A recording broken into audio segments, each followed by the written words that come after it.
Hello! We are Team Mahi introducing our final project. Mahi Light of Nabor is a puzzle exploration game that takes place in the kingdom of Nabor.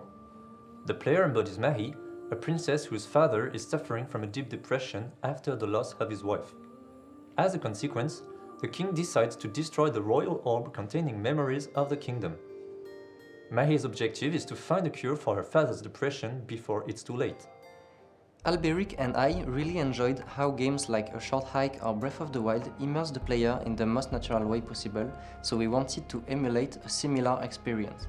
We created landmarks and arranged them in key locations as we allowed many NPCs and props to guide the player.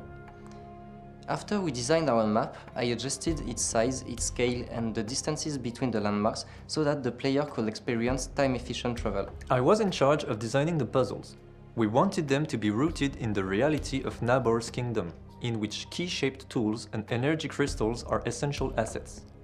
We wanted Mahi's scepter, another key-shaped tool, to serve as a master key that only she possessed.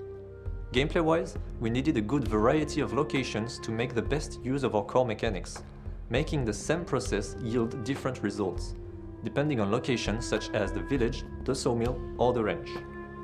We had to pay special attention to the affordance of our gameplay elements, such as their shape, position in the world, their materials, and also the way they were lit. This way, we could get as much information as possible without using the HUD. This helped achieve a good balance between the player's freedom of action and giving them enough clues while minimizing the interface aids. Since the player and their actions are subject to different environments and gameplay, I imagined a system of zones in order to work and adapt the freezes to each situation.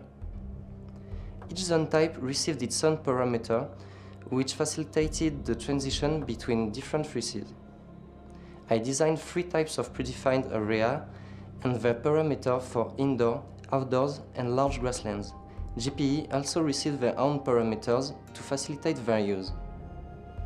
As a programmer, I was in charge of coding the zone system for the 3 Cs. I had to collaborate with Paul all along the project so that we could get the most accurate result.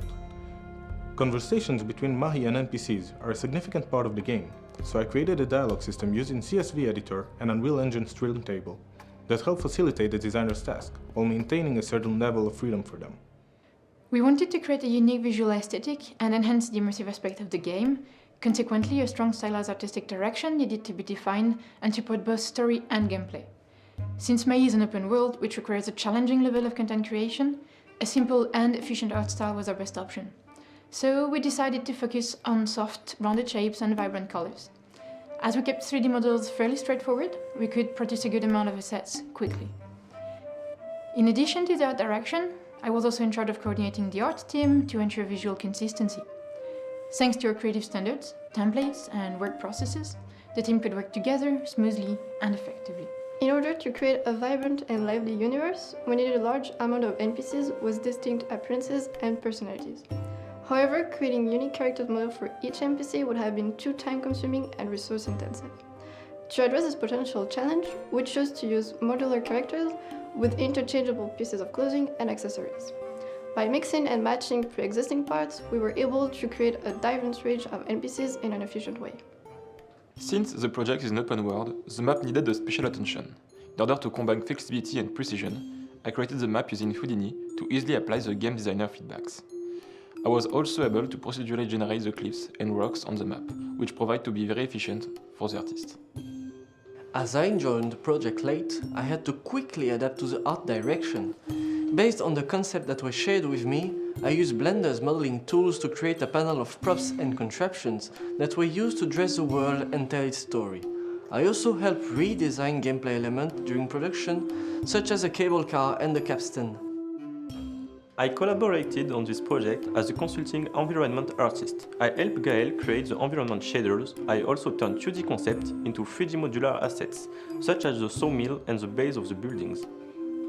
As an animator, my main challenge was to give Nabor inhabitants a life energy. However, we also needed to be time efficient, so we used the same rig for different NPCs, as we could easily share the animation between them. I also used motion warping and Unreal IK system to pinpoint my animations to their environment, and I also used Unreal Physics to avoid animating clothes manually. The game is mainly composed of environmental VFX to make the experience immersive and natural.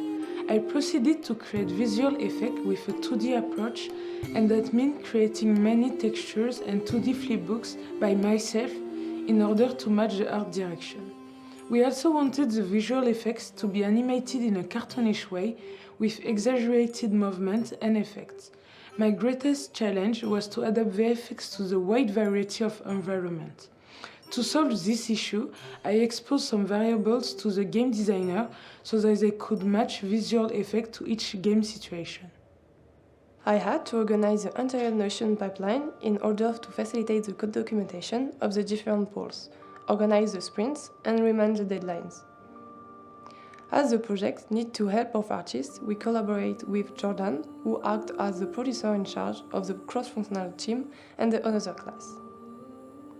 I was also in charge of connecting the team with the different external collaborators, of organizing playtests, and of reporting to our supervisor on the progress of the project. We hope you've enjoyed traveling the land of Nabor as much as we enjoyed creating it. Goodbye!